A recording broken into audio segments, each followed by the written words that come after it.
Shumaila Hemani, and I'm a Sufi singer-songwriter and an acousmatic composer from Edmonton, Alberta, Treaty 6 territory. And I came to the Turtle Island as a graduate student in ethnomusicology, and I completed my Ph.D. last year at the University of Alberta.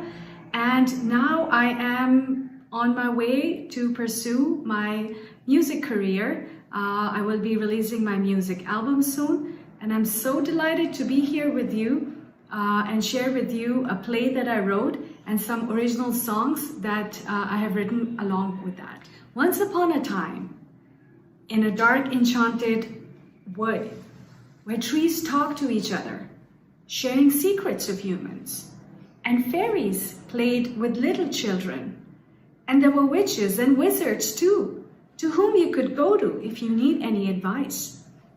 There was a tiny girl who woke up from a long sleep. When she woke up, she had seen something remarkable in her dreams, and she had sparkles in her eyes. She was poor, but she dreamt that she was a princess, and she was determined to make her dream come true. How is she going to do that in this vast, lonesome forest? How will she build her palace? Walking in the wilderness is her story. It was late in the fall, and the massive forest with many trees had shed their leaves and were waiting to be dressed in snow. Some branches and twigs had also fallen to the ground. So the tiny girl, and we're going to call her Rabia, she picked herself up and created for herself a crown made up of twigs and kept walking as if she was the princess living her dream. The forest was dark and quiet. She kept looking around and searching, but she did not quite know what she was searching for. Was she searching for her palace? She was curious and waited to watch closely anything that would arouse her wonder. Mind you, only some people are so gifted to have so much thirst to learn and discover new things. And her curiosity and wonder was protected from dangerous beasts in the forest who could make her their prey and destroy her dream forever. But she was protected because she was gifted, and she did not know who protected her, and we do not know either, not yet.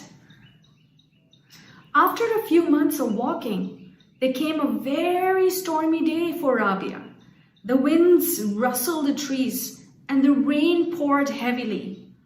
Rabia was very afraid, and she found a shelter under a massive oak tree.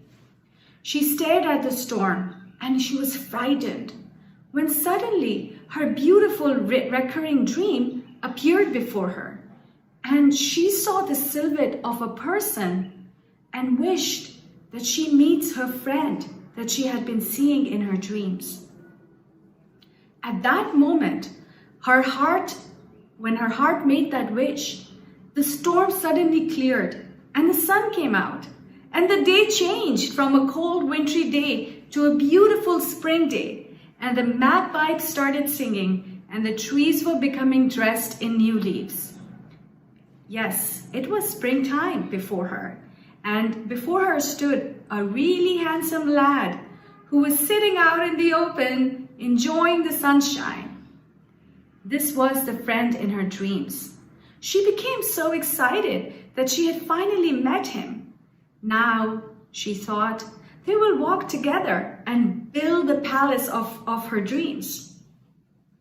Together they walked around in the forest, and it was the most beautiful walk of her life. The colors around her looked more vibrant. The sound of everything was more delightful. She was genuinely happy. This friend brought new life into her. But this boy had come from the world outside the forest, and he was searching for a witch to get some advice for a new business he was starting in lands afar. They reached the hut of a witch whose cauldron was warm and glowing. And when the girl looked into that cauldron, she saw the beautiful princess in her dreams. And she saw the boy holding the hands of the princess and then walking together into a palace. Her dreams were finally coming true, she thought. But the cauldron began to get hotter and heavy smoke began to blow from it. The witch looked pretty disturbed by the energy that was emerging from it. She stared at both of them in the eye and kept looking inside her boiling cauldron for answers. A fire emerged from the cauldron, and the witch poured water to extinguish it. She then commanded both Rabia and her friend to go outside. The night was dark and moonless.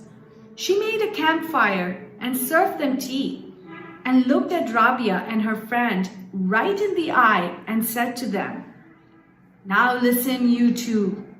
You have to separate from each other right now, this very instant.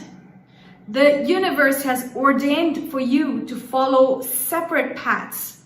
These paths may come together later on, but for now, you must walk your own path and you must separate immediately." Rabia's heart was broken. She was anguished by what the witch just said. And then she saw the witch coming closer to the boy and giving some advice in his ear about his business. And she whispered something, but Rabia could only hear the words, "the fairies and the nymphs." She was agitated. "But what about my dream? What about our dream? We dreamt, I dreamt, he's my prince. We were both holding hands. What happened? What just happened?" And a strong wind blew from a distance, and Rabia tried to keep her foot on the ground to be not swept away by the strong wind. But when the wind had passed, her friend had left, and in the sky, she saw a group of nymphs and fairies, beautiful fairies, carrying him and fondling with him and taking him away.